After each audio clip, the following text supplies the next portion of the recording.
এখন পেয়ার পদ্ধতি নির্বাচন সাধারণ মানুষ কি বুঝবে নাকি বুঝবে না? আসলে পেয়ার পদ্ধতি মাথায় দেয় নাকি খায়, এবং পেয়ার পদ্ধতি নির্বাচন শরীরে ব্যবহার করে না পেয়ার পদ্ধতি নির্বাচন দিয়ে কি করে, এসব বিষয় নিয়ে আজকের এই উত্তর। দর্শক, পেয়ার পদ্ধতি নির্বাচন হচ্ছে বাংলাদেশে একটি নির্বাচনের মাধ্যম। পেয়ার পদ্ধতি অন্য দেশে আছে, কিন্তু বাংলাদেশে এই পেয়ার পদ্ধতি নির্বাচন সিস্টেম করতে চালু করার জন্য তাগিদ চলছে, এবং নির্বাচন কমিশনের কাছে বারবার বলে দেওয়া হয়েছে জামাত। এবং এই নিম্ন কক্ষে পেয়ার পদ্ধতি এবং উচ্চ কক্ষে পেয়ার পদ্ধতি, তারা দুটোতেই পেয়ার পদ্ধতি চায়। এখন দেখেন, বিএনপির মতো বড় রাজনৈতিক দল তারা বারবার বলছে যে পেয়ার পদ্ধতি নির্বাচন এই বাংলাদেশে হবে না, এবং পেয়ার পদ্ধতি নির্বাচন হলে বাংলাদেশে মানুষের গ্রহণযোগ্যতা হবে না, এবং মানুষ এর গ্রহণযোগ্যতা পাবে না। এবং সাধারণ মানুষের মনের যে আবেগ, সাধারণ মানুষ চায় বাংলাদেশে একটা সুষ্ঠু, সুন্দর ও নিরপেক্ষ নির্বাচন। কারণ পেয়ার পদ্ধতি নির্বাচন হলে বাংলাদেশের মানুষের তাদের ভাগ্য খুলবে না।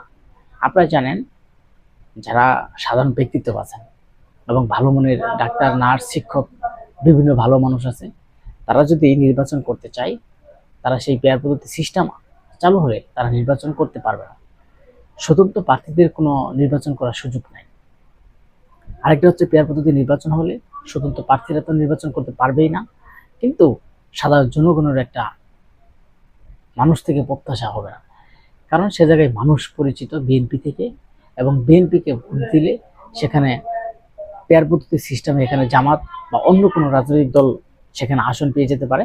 সেখানে যখন যারা যাবে কাজ করার জন্য বা এমপির কাছে যাবে, এমপি বলবে যে আমাকে তো ভোট দেন নাই, বিএনপি দিচ্ছেন বিএনপিকে, কিন্তু আমরা সেই পেয়ার পদ্ধতি সিস্টেমে আমরা উপর মহল থেকে আমরা এখানে পেয়ে গেছি, এমপি হিসেবে পেয়ে গেছি।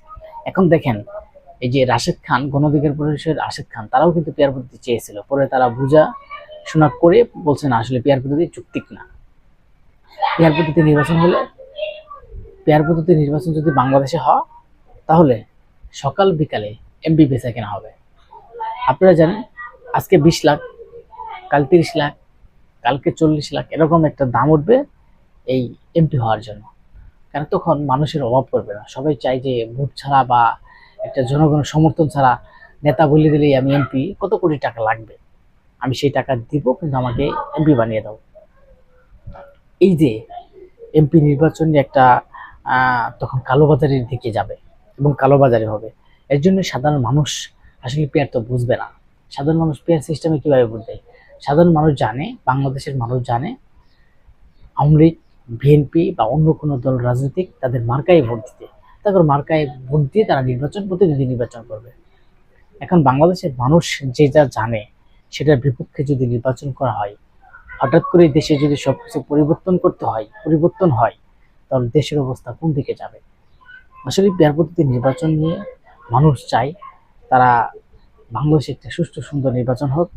এই পেয়ার পদ্ধতি নির্বাচন আসলেই সাধারণ মানুষেরা তারা বোঝে না। পেয়ার পদ্ধতি একটা যে নির্বাচনের মাধ্যমে কালোবাজারি হওয়ার সম্ভাবনা আরো বেশি। আপনারা দেখেন, ইসলামিক আন্দোলন, তারা পেয়ার পদ্ধতি নির্বাচন নিয়ে মাঠে নামছে এবং পেয়ার পদ্ধতি নির্বাচন লাগবে। এখন কথা হচ্ছে, পেয়ার পদ্ধতি নির্বাচন যে লাগবে তারা বলছে, তারাই তো বোঝে না পেয়ার পদ্ধতি। তাদের লুকিত পিছনের লোকে আপনি জিজ্ঞাসা করলে পেয়ার পদ্ধতি বোঝে না। অথচ পেয়ার পদ্ধতি, কেন পেয়ার পদ্ধতি লাগবে? তারা তো একটা আসন বাংলাদেশে পাবে কিনা সেটা পাবে না, বাংলাদেশে একটা আসন, কিন্তু পেয়ার পদ্ধতি হলে তারা অনেকটি আসন পাবে। এখন তাদের কথা হচ্ছে যে পেয়ার পদ্ধতি হলে তারা এমপি হবে, তারা এমপি হওয়ার জন্য তারা তো পাগল করা হয়ে যাচ্ছে। আসলে শুধু খালি বিএনপি না, এখানে দেখেন জামাত, চরমোনাই, অন্য রাজনৈতিক দল নির্বাচনে এমপি হিসেবে থাকার জন্য পাগল হয়ে যাচ্ছে।